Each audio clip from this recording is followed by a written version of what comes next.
The sound of shattering glass jolted me from my stupor. I stood frozen in the doorway of what used to be my kitchen, watching as Brenda, my mother-in-law, hurled another plate against the wall. "You useless, barren woman," she shrieked, her face contorted with rage. "Look what you've done to my son's life." I flinched as another plate whizzed past my ear. "Brenda, please," I pleaded, my voice barely above a whisper. "This is my home, too." She laughed, a harsh, grating sound that sent chills down my spine. "Your home? Not anymore, Laura. You've overstayed your welcome." I searched the room desperately for Mike, my husband of 15 years. He stood in the corner, his face a mask of indifference. "Mike," I called out, "please say something." He met my gaze, and for a moment I saw a flicker of the man I'd married. But then his eyes hardened, and he turned away. "Maybe it's best if you leave for a while, Laura," he muttered. My world tilted on its axis. "Leave? But where would I go?" Brenda's triumphant cackle filled the air. "Oh, I'm sure you'll figure something out. After all, you've been so good at figuring out how to avoid giving my son children." The words hit me like a physical blow. I stumbled backward, my hand flying to my stomach. The same stomach that had just 3 years ago carried our child for 6 precious months before tragedy struck. "That's not fair," I whispered, tears stinging my eyes. "You know that's not fair." But Brenda was on a roll now, circling me like a vulture. "What's not fair is how you've held my son back all these years. This business could have been thriving if he hadn't been saddled with you." I turned to Mike, silently begging him to defend me, to remember all we'd been through together. But he remained silent, his gaze fixed on the floor. A knock at the door startled us all. "Laura," a familiar voice called. "Are you okay in there?" Relief washed over me. "Helen," I breathed, grateful for my friend's impeccable timing. Brenda's eyes narrowed. "Don't you dare let that busybody in here," she hissed. But I was already moving, yanking open the door to reveal Helen's concerned face.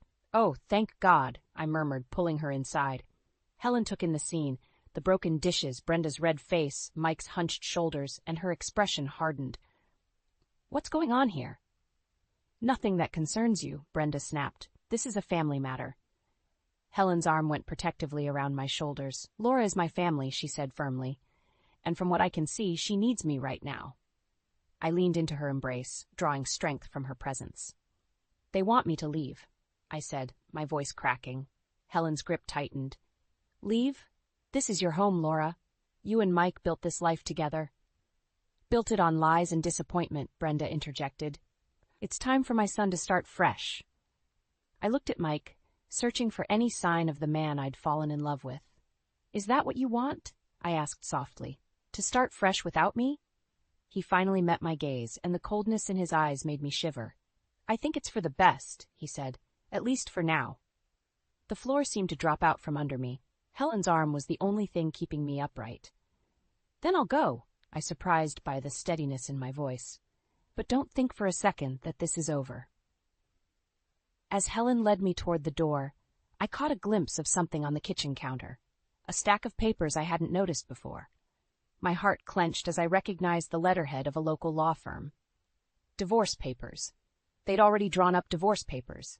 I stumbled, the final betrayal threatening to overwhelm me. But as I looked back at Mike and Brenda, standing in the wreckage of what was once my happy home, a new emotion surged through me: determination. This wasn't the end of my story, it was just the beginning. I sat on Helen's floral-patterned couch, staring at the divorce papers spread across her coffee table. My hands trembled as I flipped through the pages, each word a dagger to my heart. "I can't believe he did this behind my back," I whispered, my voice hoarse from crying. 15 years of marriage, and this is how it ends?" Helen squeezed my shoulder. "You don't have to sign anything, Laura. We'll fight this." A knock at the door made us both jump. Helen frowned, checking her watch. Who could that be at this hour? She opened the door, revealing a familiar face that made my stomach churn. Ryan Davis, Mike's right-hand man at the grocery store, stood on the porch looking uncomfortable. "Laura," he said, nodding at me, "I'm sorry to bother you, but there's something you need to know." I steeled myself, gesturing for him to come in. "What is it, Ryan?" He perched on the edge of an armchair, wringing his hands. "It's about the business and the divorce papers." My heart raced. "What about them?" Ryan took a deep breath. I overheard Brenda talking to Mike. She's been planning this for months, Laura. She convinced Mike to transfer most of the business assets to her name to protect them from the divorce settlement. The room spun. I gripped the arm of the couch to steady myself. That's not legal, is it? Helen, ever practical, was already reaching for her phone. We need to call a lawyer now. But Ryan wasn't finished. There's more. Brenda's been sabotaging the business, turning away loyal customers, mismanaging inventory. I think she's trying to run it into the ground. But why? I asked, bewildered. That business is Mike's whole life. Ryan's eyes met mine, filled with sympathy. I think she wants him completely dependent on her. If the business fails, he'll have nowhere else to turn. The realization hit me like a freight train. This wasn't just about getting rid of me. Brenda was orchestrating Mike's entire downfall, all to keep him under her control. I have to warn him, I said, standing up. Helen grabbed my arm. Laura, think about this. After everything he's done. I know, I cut her off. But I can't just let Brenda destroy everything we've built, even if Mike and I are over. The drive to Mike's house felt surreal. As I pulled into the driveway, I saw him through the kitchen window, hunched over paperwork. My heart ached at the familiar sight. I knocked on the door, steeling myself. When Mike opened it, his eyes widened in surprise. Laura, what are you doing here? I pushed past him into the house. We need to talk, Mike. It's about the business. He ran a hand through his hair, looking exhausted. Look, if this is about the divorce. It's not, I interrupted. Well, not entirely. Mike, Brenda's been. Don't start with that again, he snapped. My mother's been nothing but supportive. I laughed bitterly. Supportive? Is that what you call transferring business assets behind my back? Mike's face paled. How did you? It doesn't matter. What matters is that she's trying to ruin you, Mike. She's sabotaging the business, driving away customers. Can't you see what she's doing? For a moment, I saw doubt flicker in his eyes, but then his expression hardened. You're just trying to turn me against her, he said coldly. I think you should leave, Laura. I stood my ground. Not until you listen to me. Check the books, Mike. Talk to Ryan. You'll see I'm telling the truth. Ryan? Mike's eyes narrowed.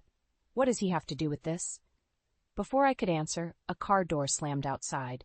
We both turned to see Brenda marching up the driveway, her face twisted with rage. What is she doing here? Brenda shrieked, bursting through the door. Mike, I told you not to let her back in this house. As Brenda advanced on me, eyes blazing, I realized with startling clarity that this confrontation was far from over. In fact, it was just beginning. I stood in the cramped bedroom of Helen's guest room, staring at the meager collection of belongings I'd managed to salvage from my former life. The divorce papers lay on the nightstand, a constant reminder of the battle ahead. A soft knock on the door jolted me from my thoughts. Laura? Helen's voice called. There's someone here to see you. Curious, I made my way to the living room, only to find Ryan standing awkwardly by the fireplace. His presence sent a mix of emotions through me, gratitude for his help, but also a painful reminder of the life I'd lost. Ryan, I said, forcing a smile, what brings you here? He shifted uncomfortably, glancing at Helen before meeting my eyes. I've got some news about the store. It's not good, Laura. My heart sank. What's happened? Ryan took a deep breath. Brenda's been making changes, big ones. She's fired 3 long-time employees, including old Mr. Jenkins. I gasped. Mr. Jenkins had been with the store since Mike's father owned it. She can't do that. She says she can, Ryan replied, his voice tight. And that's not all. She's canceling orders from local suppliers, trying to switch to cheaper, mass-produced stuff. The room spun. I sank onto the couch, my mind racing. But that'll destroy everything Mike's father built. The whole community relies on those connections. Helen sat beside me, her hand on my arm. Laura, maybe it's time to let this go? It's not your fight anymore. I shook my head vehemently. No, I can't. That store isn't just a business. It's the heart of this town. I won't let Brenda destroy it. Ryan cleared his throat. There's more. I overheard Brenda talking to her lawyer. She's trying to get Mike to sign over his remaining shares to her. If she succeeds, she'll have complete control, I finished, my voice barely above a whisper. The weight of the situation pressed down on me. I stood up, pacing the room. I need to do something. But what? Mike won't listen to me, and Brenda's got her claws in so deep. Helen's eyes lit up. What about the divorce papers? You haven't signed them yet. right? I nodded slowly, realization dawning. So technically, I'm still co-owner of the business. Ryan leaned forward, excitement in his voice. Exactly. You could challenge Brenda's decisions, maybe even stop the transfer of shares.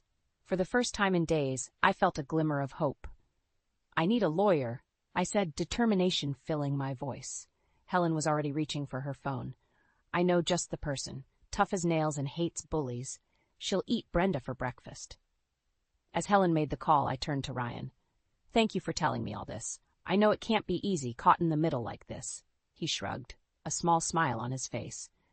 The store means a lot to me too, Laura, and, well, you've always been kind to me. Unlike some people, he added, his expression darkening. I was about to respond when Helen's excited voice cut through the room. Laura, the lawyer can see you tomorrow morning. First thing. A surge of energy coursed through me. Perfect. Ryan, can you get me copies of the store's financial records? Anything that shows what Brenda's been doing? He nodded eagerly. I'll have them for you by tonight. As Ryan left, and Helen bustled about, making plans and muttering about, showing that what's what, I felt a strange calm settle over me. The pain of Mike's betrayal was still there, a dull ache in my chest, but now it was overshadowed by a fierce determination. I picked up the divorce papers, running my fingers over Mike's signature. For a moment, I saw us as we once were, young, in love, full of dreams for our future in the store. I'm sorry, Mike, I whispered, but I won't let her destroy everything we built, even if I have to fight you both to save it. With a deep breath, I set the papers down and turned to face Helen. All right, I said, my voice steady, let's get to work. We've got a battle to win.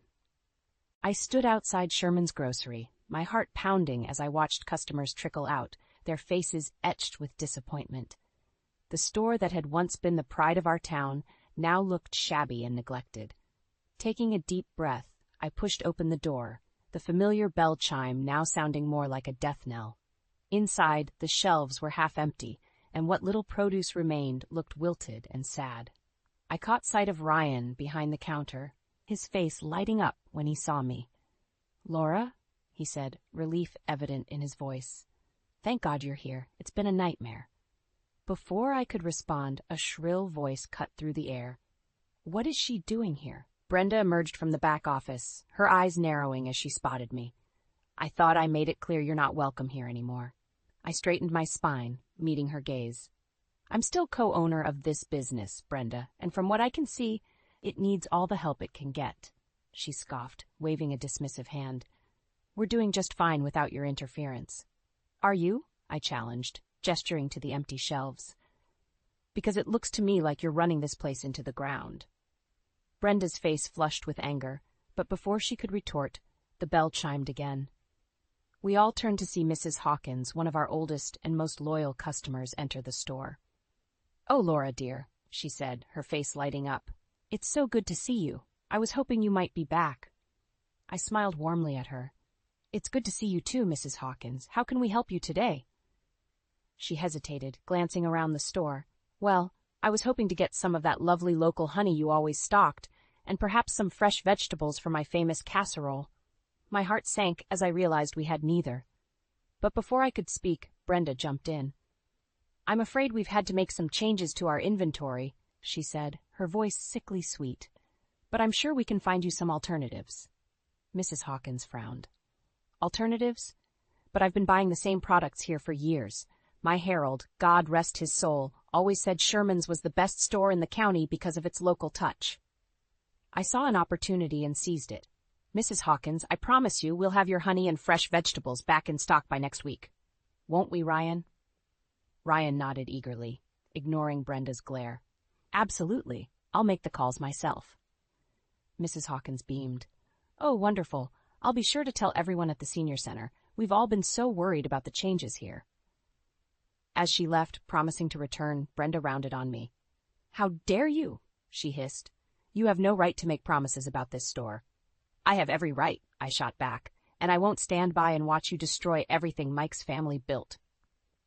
Mike agrees with my decisions, Brenda sneered. He knows what's best for the business. As if summoned by her words, the door opened again, and Mike walked in. He stopped short when he saw me, his face a mix of emotions I couldn't quite decipher. "Laura?" he said, his voice uncertain. "What's going on?" I took a deep breath, steeling myself for the confrontation I knew was coming. "Mike, we need to talk about the store, about us, about everything." Brenda immediately latched onto his arm. "Mike, darling, you don't have to listen to her. Remember what we discussed?" But Mike's eyes were fixed on me, and for the first time in months, I saw a flicker of the man I'd married. "No, Mom," he said quietly. "I think it's time I heard what Laura has to say." The tension in the room was palpable as Mike, Brenda, and I faced each other. I knew that whatever I said next would determine not just the fate of the store, but the course of all our lives. Taking a deep breath, I began to speak, my voice steady and determined. "Mike, there's something you need to know about what's really been happening here." The tension in the store was suffocating as I laid out everything I knew about Brenda's machinations. Mike's face cycled through disbelief, anger, and finally, a dawning horror as the truth sank in. That's impossible," he stammered, looking between Brenda and me. "Mom, tell her she's wrong." Brenda's face was a mask of indignation. "Of course she's wrong. This is nothing but a desperate attempt to save her own skin." But I wasn't backing down. "Ryan," I called out, "show Mike the books." Ryan hesitated for a moment, then nodded, pulling out a stack of papers from under the counter. "I'm sorry, Mr. Sherman, but Laura's telling the truth. I've been keeping track of all the changes and, well, see for yourself." Mike's hands shook as he flipped through the pages. I could see the moment reality hit him. His shoulders sagged, and he looked years older in an instant. "How could you do this?" he whispered, turning to Brenda. This store was Dad's legacy. Brenda's mask slipped, revealing a flash of panic before she regained her composure. "Everything I've done has been for your own good, Mike. You needed to learn to stand on your own 2 feet, away from her influence." My influence. I couldn't help but laugh bitterly. "I've been gone for weeks, and look what's happened. The store's falling apart, Mike, and it's not because of me." Before Mike could respond, the door burst open. A group of angry-looking customers stormed in, led by Mr. Jenkins, the employee Brenda had fired. "Sherman," Mr. Jenkins bellowed, "we want answers. Half the town's talking about how you've run this place into the ground." The situation was spiraling out of control. I watched as Mike, overwhelmed, stumbled back against the counter. I don't understand," he muttered. "How did it get this bad?" Seizing the moment, I stepped forward. "Everyone, please. I know you're upset, and you have every right to be, but yelling won't solve anything. Give us a chance to make this right." Mr. Jenkins narrowed his eyes. "And how do you plan to do that, Laura? Last I heard, you weren't even part of this business anymore." I took a deep breath, aware that my next words could change everything. "I'm still co-owner of this store, and I promise you, starting today, things are going to change." Brenda's shrill laugh cut through the air. "Co-owner? Not for long, dear. Once those divorce papers are signed." "I'm not signing them," I interrupted, my voice steady. The room fell silent, all eyes on me. "In fact, I'm going to fight this divorce with everything I have. This store, this community, it's my home, and I won't let it be destroyed." Mike's head snapped up, his eyes wide with surprise.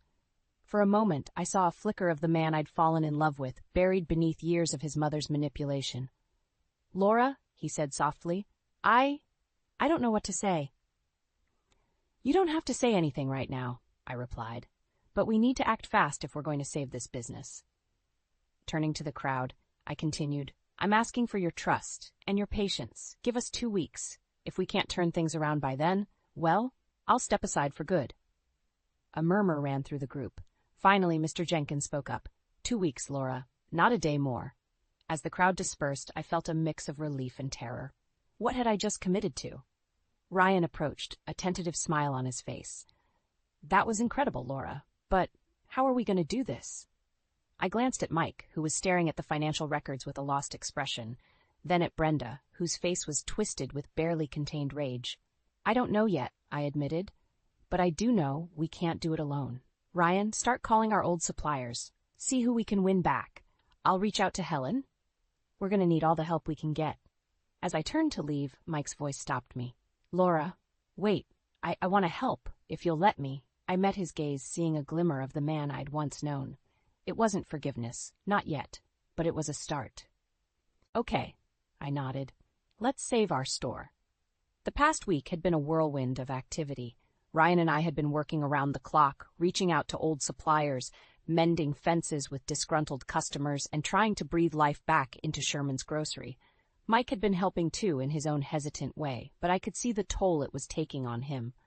I was restocking shelves when I heard the bell chime. Looking up, I saw Mike enter, his face etched with worry. "Laura," he said, his voice tight. "We need to talk." My heart sank. I'd been waiting for this moment, dreading it. "Okay," I replied, setting down the can I was holding. "What's on your mind?" Mike ran a hand through his hair, a nervous habit I remembered all too well. "It's about the business. The numbers. They're not adding up." I frowned. "What do you mean? Ryan and I have been going over the books every night." "That's just it," Mike said, his voice rising. "I've been looking at them too, and there are discrepancies, large ones, and they all seem to lead back to you." The accusation hit me like a physical blow. "What, Mike? That's impossible. I would never." "Then explain this," he interrupted, pulling out a stack of papers. "These transactions, all made in the weeks after you left. Thousands of dollars, Laura. Where did it go?"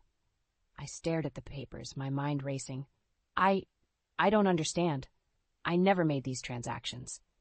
Mike's eyes hardened.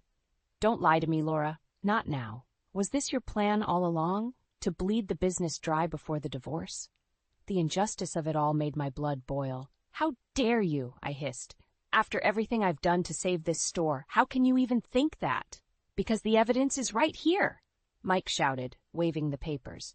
God, I was such a fool to trust you again. The store had gone silent, customers watching our confrontation with wide eyes. I could feel everything I'd worked for slipping away. "Mike," I said, fighting to keep my voice steady, "think about this. Who else had access to the accounts? Who's been trying to sabotage this business from the start?" I saw the moment of doubt flicker across his face, quickly replaced by anger. "Don't you dare try to blame my mother for this. She's been nothing but supportive." "Supportive?" I laughed bitterly. "Is that what you call manipulating you into serving me divorce papers behind my back?" Mike froze. "What are you talking about?" With shaking hands, I reached into my bag and pulled out the divorce papers I'd been carrying with me. "These, Mike, the ones your mother had drawn up weeks ago without my knowledge, the ones you signed." The color drained from Mike's face as he stared at the papers. I never signed these." "What?" "Laura, I swear, I never signed these papers. I didn't even know they existed." The realization hit us both at the same time. "Brenda," we said in unison. Just then, the store's phone rang. Ryan answered it, his face growing pale as he listened. "Mike," he said, holding out the receiver. "It's the bank. They say there's been a large withdrawal from the business account. They need your authorization immediately." Mike lunged for the phone, but I grabbed his arm. "Wait," I said urgently. "Think about it. Who else has access to that account?" Understanding dawned in Mike's eyes, followed quickly by horror. Without another word, he bolted for the door, leaving me standing amidst the chaos of the store. My mind was reeling. Brenda had gone further than we'd ever imagined, forging signatures, embezzling money. But why? What was her endgame? As I watched Mike's retreating figure, I knew we were hurtling towards a confrontation that would change everything. The store, our marriage, our entire lives hung in the balance. Taking a deep breath, I turned to Ryan. "Call Helen," I said, my voice steadier than I felt. "Tell her to meet us at Mike's house. It's time to end this once and for all." My heart pounded as I raced towards Mike's house, Helen and Ryan close behind. The evening sky was darkening, mirroring the storm brewing inside me. As we pulled up, I saw Mike's car in the driveway, alongside Brenda's sleek sedan. "They're both here," I said, my voice tight with tension. Helen squeezed my shoulder. "We're right behind you, Laura. Whatever happens, we've got your back." Taking a deep breath, I marched up to the front door and threw it open without knocking. The sound of raised voices led us to the living room, where we found Mike and Brenda locked in a heated argument. "How could you do this?" Mike was shouting, his face red with anger. "Your own son." Brenda's eyes widened as she saw us enter. "What are they doing here?" she hissed. "This is a family matter." "We are family," I retorted, stepping forward, "and it's time for the truth, Brenda. All of it." Mike turned to me, his eyes wild with a mix of emotions. "Laura, I'm so sorry. I had no idea. The things she's done." Brenda's composure cracked. I did it all for you, Mike, to protect you from her. She jabbed a finger in my direction. She was going to ruin everything, just like she ruined your chance at having children. The room fell silent. I felt as if I'd been slapped. Is that what this is about? I whispered. Our miscarriage? Mike's face crumpled. Mom, how could you? That wasn't Laura's fault. It was no one's fault. But Brenda was beyond reason now. She took everything from you. Your future, your legacy. I had to do something. So you decided to destroy the business? Ryan interjected, his voice thick with disbelief. How does that help anyone? Brenda's laugh was borderline hysterical. The business? That was just the beginning. Once it was gone, Mike would have nothing left. He'd have to start over with me by his side, the way it should be. The realization of Brenda's plan hit me like a tidal wave. She hadn't just been trying to get rid of me, she'd been systematically dismantling Mike's entire life, all to keep him dependent on her. Mike staggered back as if physically struck. My God, he murmured, all these years, everything you've done. I stepped forward, placing myself between Mike and Brenda. It's over, Brenda. We have proof of everything. The forged signatures, the embezzlement. You can't talk your way out of this. For a moment, I thought she might lunge at me, but then something in her seemed to deflate.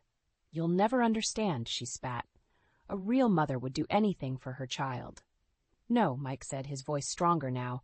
A real mother wouldn't destroy her child's life for her own selfish needs. Brenda's face contorted with rage. Selfish? I gave up everything for you, and this is how you repay me? She turned to me, eyes blazing. This is all your fault. You turned him against me. Before I could react, Brenda lunged forward, her hands outstretched as if to claw at my face.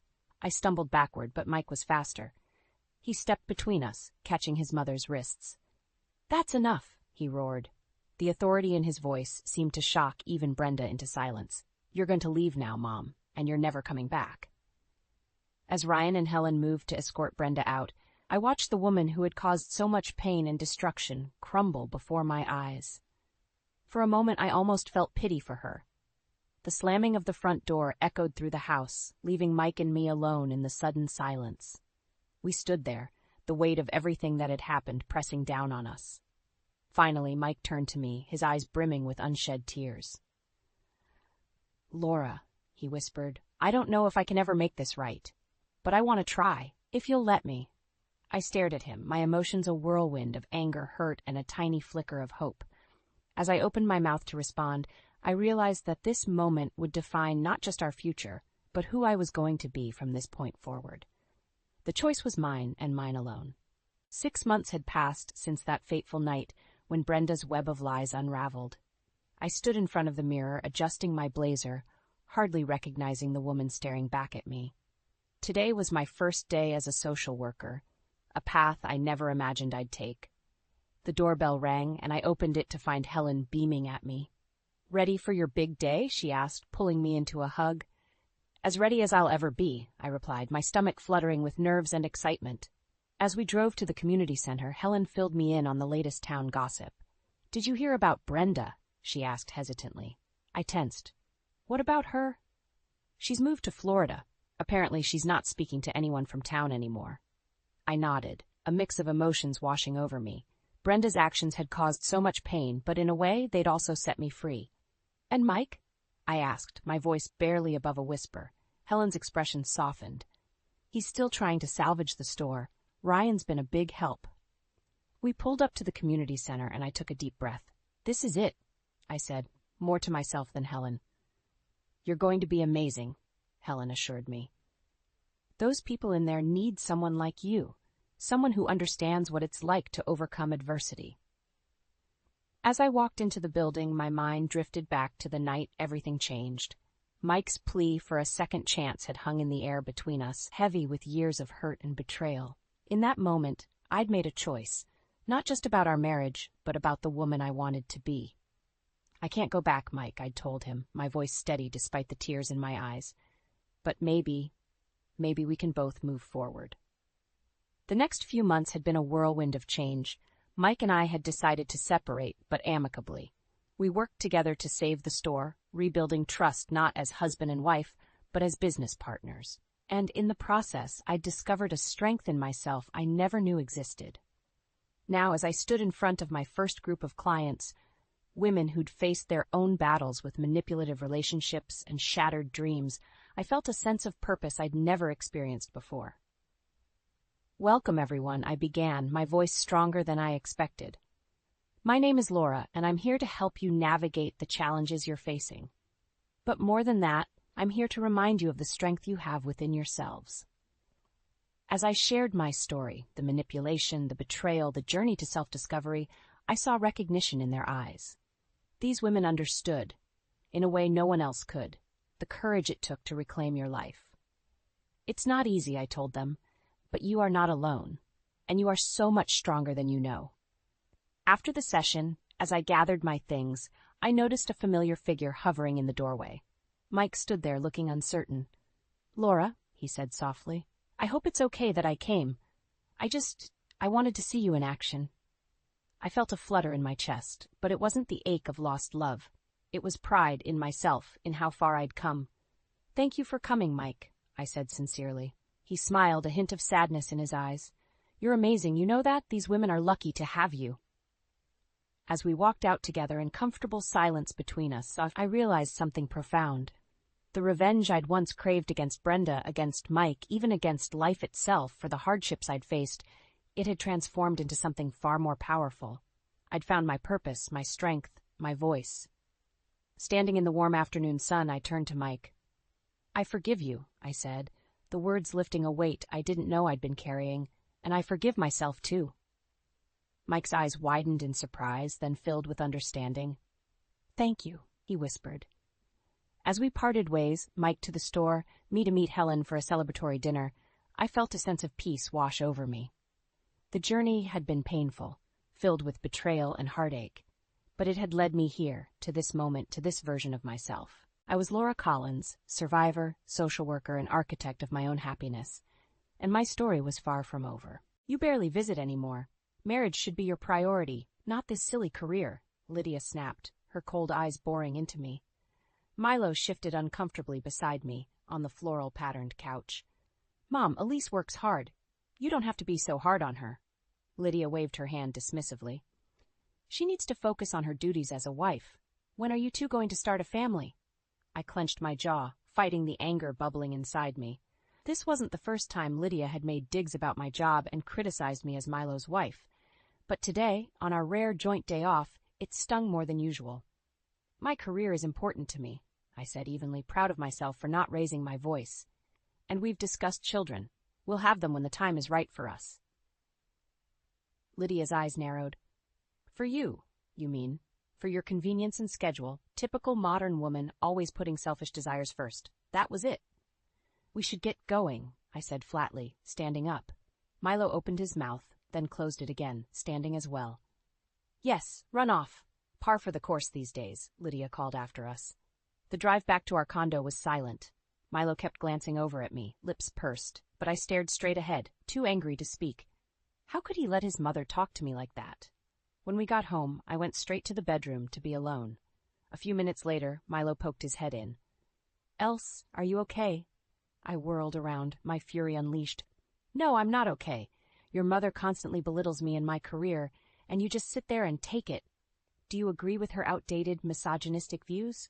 He recoiled. "What? No, of course not. She just has a certain way of speaking. She doesn't mean anything by it."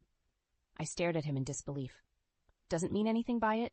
You can't be serious. She clearly thinks my job makes me a bad wife and that having a career means I'm selfish. She's just old-fashioned, Else. You know how she can be." He came over and put his hands on my shoulders. "Don't let it bother you so much." I jerked away, unable to believe his nonchalance. My career was a huge part of who I was. How could he downplay his mother's words so easily? "This has been building for years," I said, voice shaking slightly. "She repeatedly criticizes and demeans me. I feel disrespected in my own marriage, by my own husband." Milo's face fell. "Els, I'm sorry. I never meant to make you feel that way." But it was too late for apologies. His flippant response to his mother's toxic behavior spoke volumes. I suddenly felt overwhelmingly alone. "I can't keep living like this," I said quietly. "We need to get counseling to work through these issues. If we can't get on the same page, I don't know if our marriage can survive." Milo paled, but I stood firm, my mind already spinning ahead to the next chapter of my life. The next morning, I was sifting through the mail when a letter from our bank caught my eye. Frowning, I opened it and froze. Our checking account was nearly empty. "Milo!" I called out, panic rising in my chest. "Come here." He shuffled into the kitchen, still in his pajamas. "What's up?" "Look at this," I said tersely, thrusting the bank statement at him. "Our account is almost drained. What did you do?" He scanned it and cringed. "Ah, I've been meaning to talk to you about that." "Meaning to talk to me? We're supposed to be partners, Milo. How could you fritter away our savings without consulting me?" "I didn't fritter them away," he protested. "I had some unexpected expenses come up." "Like what? You better start explaining yourself right now." He shifted uncomfortably. "Well, you know my parents haven't been in the best health lately. They needed some help with medical bills." "They needed help? So instead of having an adult conversation with me, you just took money?" "It was an emergency. I couldn't let them get behind or wreck their credit rating." "That's not an excuse," I said through gritted teeth. "You went behind my back and used our marital assets. That's financial betrayal." "I was going to tell you," Milo said, raising his hands. "I just wanted to handle it first." "That's no justification. You're a liar, Milo. I don't know if I can trust you anymore." His eyes widened. "Else, come on, you're overreacting. It's not that big a deal." I stared at him incredulously. "Not a big deal?" He was more worried about his own guilty conscience than my feelings. "We're supposed to be partners," I said, voice breaking. "But you're disrespecting me and undermining our marriage with this garbage. I'm your wife, not your doormat." Milo rolled his eyes. "There you go again, being overdramatic and emotional. It's not as serious as you're making it." That was it. I'd had enough of his dismissive, condescending attitude. I balled my fists so hard my nails dug into my palms. "You clearly don't value me, our marriage, or our finances," I spat. "If you can't be an equal partner and show me basic respect, then I don't know what we're even doing here." Something flickered in Milo's eyes then. Was it shame? Hurt? I found I didn't care anymore. This callous financial betrayal was just one more blow after his mother's hurtful words. I was done being mistreated. "I'm going to stay with Angela for a few days," I said, voice icy calm. "Maybe some time apart will give you perspective." I stormed past him, grabbing my purse and keys. At the door, I turned back. "I gave you my ultimatum yesterday. Get your act together, Milo. Seek counseling or be prepared to lose me. This behavior ends now." The door slammed behind me with a note of finality. As I drove away, tears blurring my vision, part of me already knew his answer. When I returned home from Angela's a few days later, Milo was waiting for me in the living room. He leapt up from the couch when I walked in. "Els, thank God you're back. I've been so worried." He moved to hug me, but I stepped back, arms folded across my chest. "I needed some space to think," I said flatly. Milo's face fell. "I get it. I really screwed up with the money stuff. I'm so sorry." "Sorry isn't good enough this time, Milo. Your actions have consequences." "You're right," he said, nodding vigorously. "I know I disrespected you, our marriage, everything. It won't happen again, I swear." "That remains to be seen," I replied, unmoved. "I've lost faith in a lot of your promises." Milo looked stricken. "Else, please, tell me what I can do to fix this. I'll do anything." I took a deep breath. "I want us to go to marriage counseling. Immediately." He paled. "Counseling? Isn't that a bit extreme?" "No, it's not extreme," I exploded. "We're at a breaking point here, Milo. I've put up with a lot. Your mother's constant belittling, your betrayal of my trust regarding our finances. If you want to save our marriage, we need professional help to work through these issues." Milo gaped at me. "Else, come on. Do we really need to drag some stranger into our business?" I stared at him, dumbfounded by his resistance. Didn't he understand how serious this was? "Yes, we really do need counseling," I said in a measured tone. "It's that or risk losing me for good. I'm deadly serious about this." The hurt flashed across his face again. "You're talking about divorce?" "I'm saying our marriage is on the line here. We've tried the easy way, the disrespect, the loss of trust. None of that has gotten through to you. So yes, if counseling doesn't work, then we may be headed towards divorce." That's just the cold, hard truth. Milo looked completely poleaxed. In that moment, I realized just how checked out he'd become, how little he valued or prioritized me in our relationship. The fact that divorce was shocking to him spoke volumes. "I love you, Els," he said, voice catching. "I don't want to lose you." For the first time in a long while, I saw sincerity in his eyes, but underneath was an undercurrent of fear. Fear of change, of sacrifice, of loss. Not love. "Then we go to counseling. Period," I replied. "Take it or leave it." I held his gaze, not backing down an inch. He finally nodded slowly. "Okay, anything you want, I'll do it." But doubts swirled in my mind as I watched him turn away, head in his hands. His actions and choices going forward would determine everything. Meanwhile, part of me had already come to terms with where this might lead. A few weeks later, Milo and I were having breakfast when the doorbell rang. I frowned and went to answer it. On the doorstep stood Lydia and George, Milo's parents, suitcases in hand. "Oh, good, you're home," Lydia said, brushing past me into the condo. "We're moving in for a while." I stood there, dumbfounded. "Excuse me, moving in?" George shuffled by as well, grunting a brief hello. Milo appeared behind me. "Mom? Dad? What's going on here?" "We've had some health issues come up," Lydia explained, already unpacking her things. "We can't stay in our place for the time being." "For how long? And why didn't you give us any notice?" "This isn't okay," I said, trying to stay calm. Lydia barely glanced at me. "Don't be so dramatic, Elise. It's only temporary, while we get our affairs in order. Right, Milo?" She turned her cold gaze to her son. Milo looked cornered. "Well, I knew they needed help, but I didn't know the full extent until this morning." "You knew?" I interrupted. "And you didn't think to discuss this with me first?" Milo held up his hands. "I was going to bring it up. Mom just sprung it on me, too." "Like hell you were," Lydia snapped. "Stop lying to appease your wife. You knew we couldn't stay on our own. Thank goodness you married a woman with such a spacious home and income to support us." The way she said support us made my skin crawl. I turned to Milo, furious. "Is this true? Were you planning this without consulting me?" To my horror, he wouldn't meet my eyes. The realization washed over me. He and his mother had once again gone behind my back. "You know we've been having health problems," George piped up gruffly from the hallway. "Don't be so selfish and inflexible." "Selfish?" I exploded. "Bringing house guests into our home without notice or consent is the height of disrespect. This is a boundary violation," Lydia tutted. "Don't be so overdramatic, Elise. We're family." "That's exactly the problem," I shot back. "You don't treat me like family. You undermine and insult me constantly, and Milo just enables it." Milo still wouldn't look at me. He was paralyzed, torn between his wife and his toxic parents. "Well, if this living situation is such a hardship for you, you know where the door is," Lydia said, words dripping with venom. "Milo can make the decision that puts his family first." In that moment, I saw the truth with terrible clarity. Milo's ultimate loyalties still lay with his parents, no matter their behavior. My wishes, my boundaries meant nothing to them.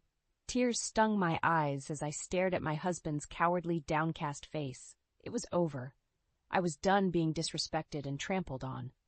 Without another word, I turned and walked out the door, letting it slam behind me. I made it to my car before the sobs overcame me. Through the blur of tears, I knew I had been a fool. Milo's controlling mother had won. I had no choice left. I pulled out my phone with shaking hands and dialed the number for a divorce lawyer. Over the next couple of weeks, I moved out of the condo and into a studio apartment, attempting to rebuild my shattered life.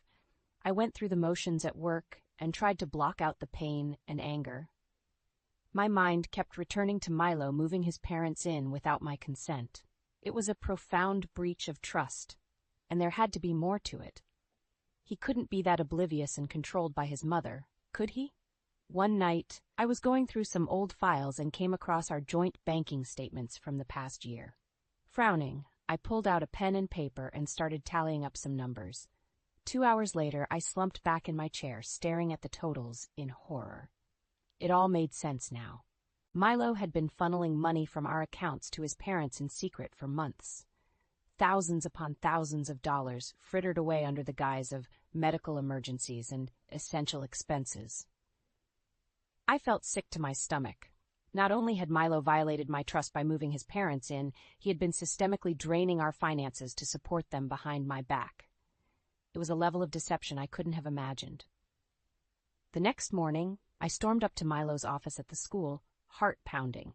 His face fell when he saw me. "Else, What's going on?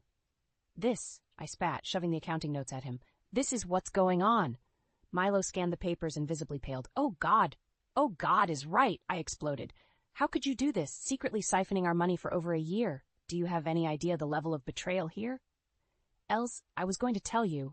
I swear, I just hated disappointing you. This is so far beyond disappointment.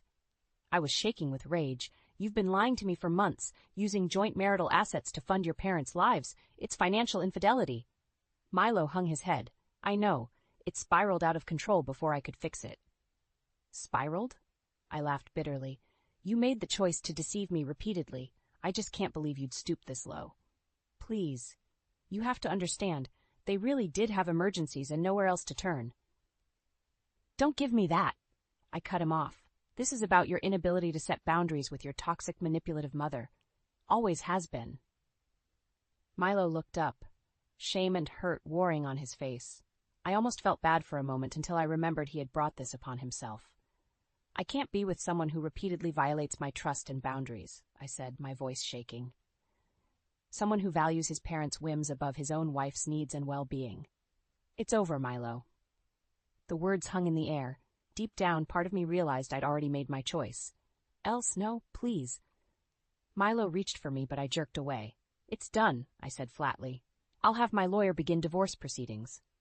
Milo let out a soft sob, but I refused to give in to sentiment. He had made his choices, and there were consequences. I turned and walked out, holding my head high. There was no more energy left for me to waste on him and his poisonous family. From here on out, I needed to focus on myself. As I got in my car, I took a deep, shuddering breath. A strange sense of calm came over me. I was free. A few weeks after I told Milo I was divorcing him, I received a frantic call from Angela. Elise, you have to get over here right now. It's an emergency. My heart leapt into my throat. What's going on? Are you okay? Just come quick. It's about Milo and his family. I'll explain when you arrive. I raced over to Angela's, cursing traffic the whole way. When I burst through her door, she was pacing anxiously. Thank God you're here. Lydia and George showed up with all their crap, demanding to stay with me. What? I stared at her, aghast. Why on earth would they come to you? They got kicked out of your place. Milo said he can't afford to keep supporting them anymore after the divorce expenses. I seethed, furious that Milo and his parents still felt entitled to bleed me dry. Of course they want to mooch off someone else. Typical. I turned them away, obviously, Angela went on. But Lydia started screaming and yelling, making all these wild accusations. She claimed you pushed Milo into divorce so you could take all his money and cut them off completely. My jaw dropped. That's insane. She's delusional. I'm divorcing Milo because of his lies and disrespect, not money. I know, Angela soothed, but she's spiraling, and I was worried she'd do something rash. So I told them to come here to hash it out with you directly. Just then, the doorbell rang. Angela gave me an apologetic look as Lydia's shrill voice came through the door. Open up! We know the deceiver is here! I steeled myself and went to the door, Angela behind me. Flinging it open, I came face to face with Milo, Lydia, and George. Lydia's face was twisted in rage. You wretched woman, she spat. What have you done to my son? Mom, please, Milo hissed. But she brushed him off. You've poisoned his mind and destroyed his life, you gold-digging witch. Now you're using divorce to steal from us. I recoiled at her vitriol, but forced myself to stand firm. That is categorically false. Your son was the one repeatedly lying and stealing from our marital assets to fund your lifestyle. I had no choice but to protect myself. Lies, she screamed. You manipulated and trapped him. He's penniless because of you. He's penniless because he drained our finances to give you money behind my back for over a year. I shot back. Your toxic control forced him to violate my boundaries repeatedly. Lydia laughed, a grating cackle. So you admit he valued us over you? As he should. You're nothing but a selfish harpy. That was it. I'd had enough of her venom. If what you say is true, if Milo truly valued you over me as his wife, then how pathetic is that? My words hung in the air. Milo looked stricken but stayed silent, cowed. George just grunted, arms folded. You're a cancer, Lydia, I went on, voice shaking with fury. And Milo let you infest and destroy our marriage so he could keep appeasing you. It's sick. I stared at my soon-to-be ex-husband, filled with a maelstrom of emotions. But underneath it all was pity. "I'm divorcing a mama's boy too weak to stand up for himself or his wife," I said quietly. "How sad for you both." Lydia's mouth opened and closed, but no sound came out. I had deflated her bluster. "Now get out," Angela interjected firmly. "You're not welcome here." She closed the door in their stunned faces. I sank down onto a chair, emotionally drained. As the shouts started up outside, I realized I was finally, truly free. The toxic grip had been severed. It was time to reclaim my life. As I sat with Angela that day, watching Lydia and Milo through the window as they cursed and ranted, something shifted inside me. Their vitriol no longer had the same sting. I felt numb, detached. After they finally stormed off, Angela turned to me with a worried look. "Are you okay? I'm so sorry you had to go through that." I took a deep breath and slowly let it out. "I'm fine. Better than fine, actually." Angela searched my face, confused. "What do you mean?" "I mean I'm done letting them have power over me. That chapter of my life is closed." I thought for a moment. "In fact, I'm not going to just passively end things with Milo. I'm taking control." Angela sat back, surprised. "Taking control how?" "By getting justice." I stood up and began pacing, energy coursing through me. Milo systematically depleted our marital assets for over a year, giving that money to his vile parents behind my back. It was illegal and unethical on multiple levels. Angela nodded slowly, catching my meaning. "So you're going to go after them, legally and financially?" "Absolutely. I'm consulting lawyers immediately to explore all my options. I have the evidence of his fraud and deception. He and his parents are going to face consequences." A grim smile crossed my face as a plan began to form. "In fact, I may handle things a bit more creatively than just the legal angle." "What are you thinking?" Angela asked warily. "Milo and Lydia have always dismissed me as some inconvenient, emotional modern woman who didn't know her proper submissive place," I explained. "They underestimated me." I paused, picturing both their smug, sneering faces. "I'm going to make them realize the full extent of exactly what kind of strong, capable woman I am. I'm going to utterly dismantle their world and status, just as they tried to do to me." Angela's eyebrows shot up. "Damn, girl, you sound like a woman on a warpath." "Damn right," I replied, eyes flashing. "They messed with the wrong modern woman." Over the next few days, I immersed myself in research and planning. I met with a lawyer well-versed in financial crimes and divorce, laying out the full scope of Milo's betrayal with documentation. We began gathering additional evidence of the money trail, tracing the funds he had diverted to his parents over the past year. The lawyer assured me we had enough for criminal and civil charges of fraud, misappropriation of marital assets, and more. But I didn't stop there. I consulted a private investigator to dig deeper into Milo and Lydia's backgrounds and activities. I wanted to expose every shady financial dealing, every personal and reputational skeleton they tried so hard to hide. The investigator turned up a host of illicit activities from Lydia's past: tax evasion, unpaid debts galore, even a messy sex scandal that had been neatly swept under the rug. It confirmed my instinct that her holier-than-thou facade hid monstrous hypocrisy and moral failings. As the puzzle pieces came together, I began to set my plan in motion. There would be 3 stages. First, I would go scorched earth legally and financially, draining Milo and his parents of every last ill-gotten resource. Second, I would systematically expose and publicize Lydia's sordid history and criminal activities, completely dismantling her pedestal in the community. Finally, I would make an example of Milo to ensure full accountability. With each step planned out, I felt a sense of strength and purpose I hadn't experienced since my life with Milo unraveled. I was in control now. And as for sentiment, there was none left. It was time to repay them with the same ruthless selfishness they had shown me. Only then would justice be served. About 6 months after my fateful confrontation with Lydia and Milo, I was putting the final touches on my plan. It was time to strike. I sent out formal invitations to Milo, Lydia, George, and a handful of their closest friends and relatives, requesting their presence for a family gathering at my place. They would be expecting some sort of attempt at reconciliation. Little did they know. The appointed evening arrived, and my guests began filtering in, looking confused and annoyed. Lydia swept in last, chin high, glaring around imperiously. Well, what is the meaning of this charade?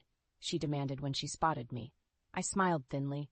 Please, everyone take a seat. I have an announcement to make. Mutterings filled the room as they grudgingly sat. Milo kept shooting me panicked looks, terrified of a scene, no doubt. Once they settled, I began to speak.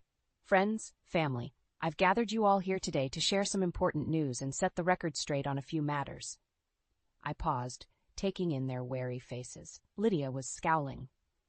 Many of you know that my marriage has dissolved over the past year. What you may not realize is the scale and severity of the betrayal and damage done. I looked directly at Milo, who shrank under my gaze. My husband systematically depleted our joint marital assets and finances over many months, funneling thousands upon thousands to support his parents' lifestyle and expenses without my knowledge or consent. Gasps and murmurs filled the room. Lydia shot Milo a venomous look. It was discovered, I went on, that he fraudulently misused our funds out of an unwillingness to cut off his parents' constant demands for financial support. The extent of the deception is staggering. I shook my head slowly. The trust, respect, and sanctity of marriage was completely violated, and so decisive action had to be taken. Reaching into my bag, I pulled out a manila envelope. As of today, I have officially filed both criminal fraud charges and a civil lawsuit against my former husband Milo. A portion of all future earnings and assets will be garnished to compensate for the damages. Milo's head snapped up, eyes wild. You can't be serious! But I pressed on. Additionally, I have filed civil liability claims against both Lydia and George for their role in encouraging and facilitating this misconduct. My voice strengthened. The bright lights of legal and financial ruin will now be shown in their faces. No stone will be left unturned. All misdeeds and shady dealings will be completely exposed. Lydia finally found her voice. You lying snake! You can't do this. I won't allow it! I laughed coldly. You have no power here anymore, Lydia. Your reign of abuse and manipulation is over. Reaching into my bag again, I pulled out a sheaf of documents. In fact, let's go ahead and begin the exposure right now, shall we?